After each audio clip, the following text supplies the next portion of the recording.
Joseph Campbell is one of the more famous members of the perennial school, and he provides a number of interesting arguments. And one of the most interesting, I think, is his, and you get a nice conversational version of this in the selection that you have, is his talk on schizophrenia. And Campbell tells the story in a very accessible way because he tells the story of his own eyes being open to the commonality between schizophrenia, the schizophrenic experience, and images and ideas, and that of myth. And so Campbell discusses this in terms of stages and describing the experience there by the schizophrenic in terms of the same stages that he has already identified, and he doesn't draw great attention to this here. But in a previous work, in the Hero with a Thousand Faces, Campbell describes the monomyth and the idea that the hero's journey is one that is basically, it's not boilerplate, but there is a framework that is pretty solid and is something that we see again and again and again across cultures. And so there's something to be noticed. There's certainly something significant about the framework that is worth studying. What it is that we should make of it is not clear. Campbell certainly has his own interpretation. But at the very least, it is an interesting observation that we see hero myths across cultures, and they fit a certain type, that they fit a certain narrative scheme that he identifies. And he says, hey, by the way, now, this is in common with what the schizophrenic goes through as well. Now, with the schizophrenic, this provides us with a particularly interesting piece of evidence for the perennial philosophy, the idea that all religions are giving us the same thing. And the reason for this is, and remember, Campbell follows in a Jungian vein, and so he's going to take a psychological, psychoanalytic, in some ways, approach to comparative mythology. And so what he's going to say is that the schizophrenic images that we get and stories that we get are going to tell us mythological accounts, effectively. They're going to give us new myths of a kind that are very similar to existing myths, but the people undergoing these experiences couldn't possibly have, or at least we have no reason to think they had any exposure to the other myths. And so they're giving us these stories, they're just spontaneously creating these stories without knowing that they're very, very similar to ones that we see across the globe and across time. And surely, if someone was arguing by way of diffusion in saying that, well, this culture influenced this one and this one and this one and this one, and so we could trace, the origin of the hero myth back to a particular time and place or something of the kind, this is a strong argument against diffusion. Because if it's possible for someone who otherwise has no contact or knowledge of these things to spontaneously create a myth that is very similar to the ones that we get around the world, that's pretty compelling evidence that there's something about our tendency to tell stories, and to tell stories in this particular way. So when one is in a trance or in a schizophrenic state, to tell stories of a particular kind. In other words, when we make myths, we tend to do so in a particular way, and we tend to do so according to a particular style and telling the same themes and stories over and over again. I mean, this sounds like Jung. It sounds like the archetypes, that we are tapping into a number of archetypes, existing archetypes, and we are predisposed to create stories according to these archetypes. And so whether it's the schizophrenic who does so involuntarily, or the shaman who attempts to induce this kind of trance-like state or ecstasy or vision or what have you voluntarily by way of fasting or some psychotropic substances or what have you, that we end up with the same stories, that we end up with the same kinds of stories is a testament to the psychological commonality, the common ground that we all apparently share that these stories arise from. At least this is the argument that we're going to be getting from Campbell. and that other perennialists echo in one way or another. But the schizophrenic example, I think, provides a particularly difficult one to diffuse, because it's not something from ethnographic history. It's not something that, we have Malinowski's account of the Trobriand Islanders, and this is compared with, yada, yada, yada. It's hard to argue anything other than a psychological source in terms of predisposition to create certain kinds of stories, according to certain archetypes and to certain themes, and, with a certain structure and that sort of thing. And so this is a particularly interesting aspect of Campbell's work. So around page 221, Campbell identifies several functions of a living and properly operating mythology. And I'm asking you to understand his argument here, to go through and understand what he has to say, and not only for the purposes of being able to identify these four factors, but also for trying to understand what this kind of argument might mean. What does it mean for one to even argue that there are certain factors involved, that there are certain identifiable characteristics of a properly functioning mythology?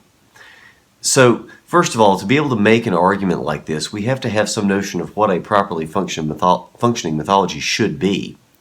And for Campbell, this is going to be one that addresses the psychological needs of the individuals in question.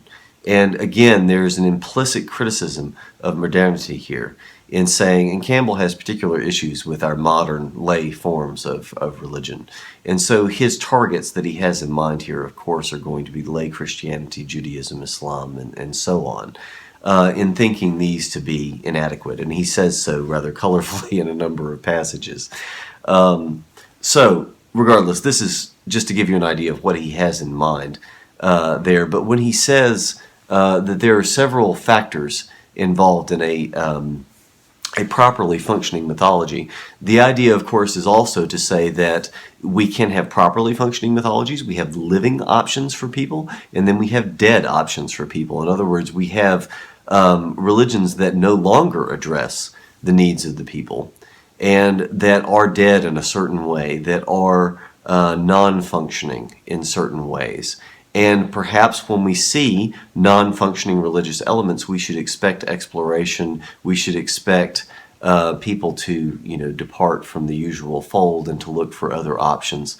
And if, in fact, this is the case, and this is certainly what we see, that there are a lot of people who are abandoning traditional forms and inherited forms of religion, but are not identifying themselves as something other than spiritual. They are still involved in religion and religiosity broadly, without necessarily being tied to a specific institutional form of religion, because according to people like Campbell, the institutional forms of religion are now failing us.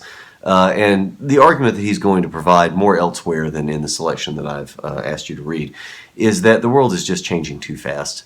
And in a world that is changing so quickly, the myths can't keep up. Now, all religious structures, including institutional religious structures such as Catholicism, for which we have this, kind of megalithic structure in terms of the institution and indeed even a bureaucracy. And this is not to be pejorative with it, it's simply to recognize that it has become a large institution of its own, and indeed at one point was a political force of significant power. And so even in that structure, there were mechanisms for change, and mechanisms for change that might surprise us today. And so there was a malleability even evident in the Middle Ages, where people were being burned as heretics. Even then, there was a certain ability to change with respect to doctrine, with respect to the way that revelation was interpreted, and so on. And so even though we might think, especially today, because there's so much concern with trying to literally interpret Scripture and saying that, the historical interpretation must be the only one, and here's what something says, and let's not depart too much from exactly what the text says. This is the way that we translate things too now, right? We regard good translations as translations that are true to the original in some sense, as though it were possible to really penetrate into the author's mind and get at what they had in mind what they were trying to say, and to basically let the translation be transparent to the original. And that's the hope with, I think, a lot of modern Christian interpretations of the Bible as well, that one seeks to get to what is perhaps what was originally intended, or what was, let the text speak for itself, which is a very Protestant form of ideal. This is not at all what was going on in the Middle Ages, and even though we have the idea of auctoritas, so of authority, and the appeal to authority, and there was some thought that one can't go against the authorities, and this is commonly what we hear, right? But at the same time, we also hear during that time that authority has a wax nose, and the wax nose is one that you can kind of twist to suit your needs. In other words, one had to appeal to established authorities and maintain the tie to the existing tradition, the existing worldview, for reasons that we discussed early in the semester with respect to a complete or a total worldview, one that does not admit of gaps. In other words, there's no search for novelty. The idea is we have the truth, everything is familiar, it is known, and not known in a fact kind of way, but known in a, we have our minds wrapped around the universe, so we get this, it's familiar and good to us.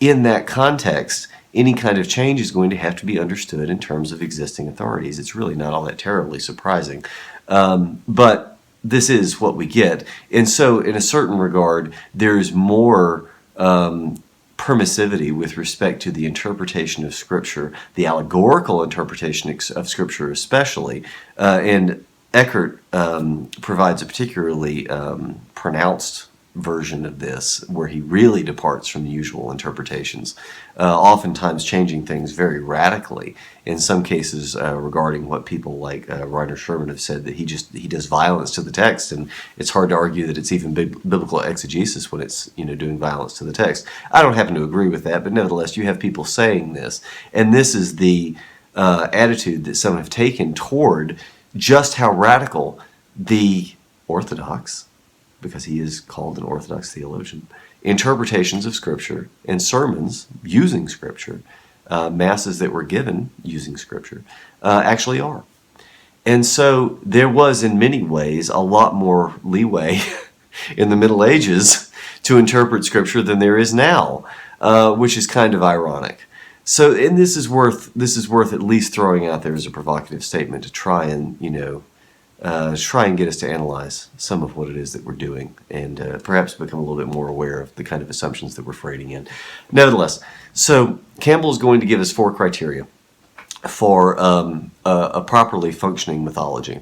And so he says, number 1, awaken and maintain awe the individual of the mystery of the mystery dimension, recognizing and participating in that mystery dimension. So this is another way of saying, I think, being in tune with the great mysteries, the paradox of the interaction of divine and ephemeral, of man and divine, of what have you.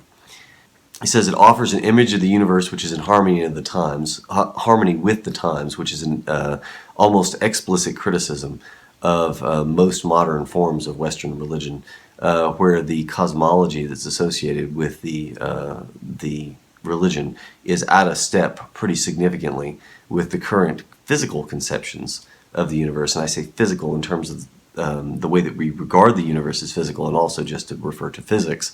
In other words, the physics is no longer very easily compatible, at the very least, with a lot of modern forms of lay religion. He says also it should validate, support, and imprint social norms, and clearly here we have another implicit criticism in that if it's not doing this very well, if these norms are not taking, then it's not really serving its function. Now, why he might think that this is a proper function for it? Well, I mean, there's a pedigree for this in thinking that religion should be part of the way that one becomes acculturated. And so, in other words, the way that one internalizes the norms of society and comes to understand and believe in its values. And so this internalization, this process of internalization, religion is intimately involved in this, typically, and even, I think, for us. Although you might argue that science has reoccupied a certain measure of what it is that religion used to do with respect to this function. But anyway, And then also to, he says as the final piece, to guide people through the stages of life. And so this is with reference to the initiatory rites and rituals and that sort of thing.